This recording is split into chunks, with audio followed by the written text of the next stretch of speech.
Bugungi kunda mamlakatimizda tibbiyot sohasini rivojlantirish, aholi salomatligini mustahkamlash yo'lida amalga oshirilayotgan keng ko'lamli islohotlar har bir hududda o'z samarasini ko'rsatmoqda. Shulardan biri Jizzax viloyatining Sharof Rashidov tumanidagi 29-sonli oilaviy poliklinika faoliyati misolida ham yaqqol namoyon bo'ladi.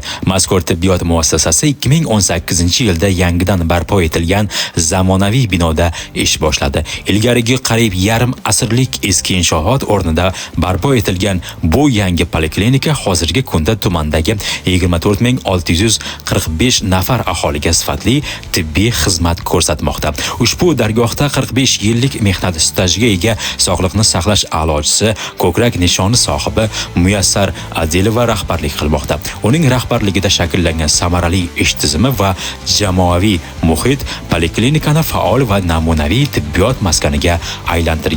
Bu yerda nafaqat vrachlar, balki hamshiralar ham o'z kasbiga yurakdan berilgan. Muassasada jami 8 nafar vrach, 60 nafar hamshira, shulardan 24 nafari patronaj hamshiralar aholi salomatligi yo'lida tinmasdan mehnat qilmoqda. Ular orasida Dilorom Murtazayeva, Dilbar va O'g'loy Abdurahmonovalar, Hakimjon Siddiqov, Xurshid Shukurov, Shahnoza Zuxorova, Nargiza Qosimova, Gulsara Safarova va Muhabbat Kamolova kabi o'z kasbiga sadoqatli shifokorlar va hamshiralarni alohida tilga olish mumkin.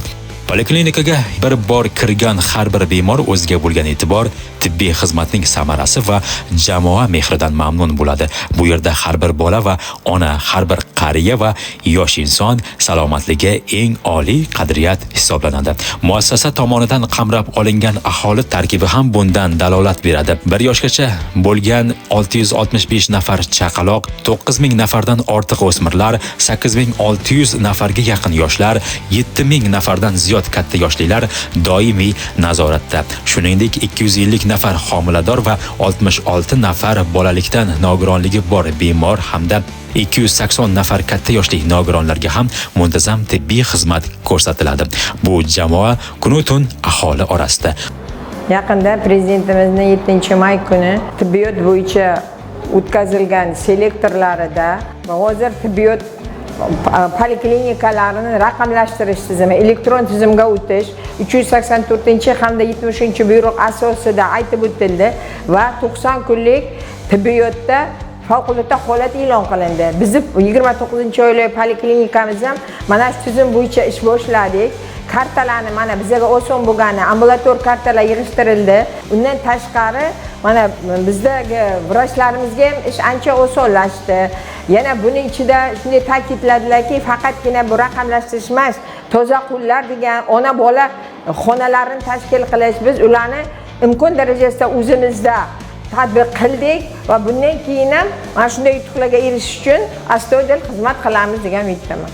Qishin yozin bayramu dam olish demay ular el salomatligi uchun qadam tashlashda davom etmoqda. Prezidentimiz tashabbusi bilan olib borilayotgan sog'liqni saqlash sohasidagi islohotlar ana shunday fidoyi, mehribon, kasbini sevgan tibbiyot xodimlari faoliyati orqali hayotga tatbiq etilmoqda.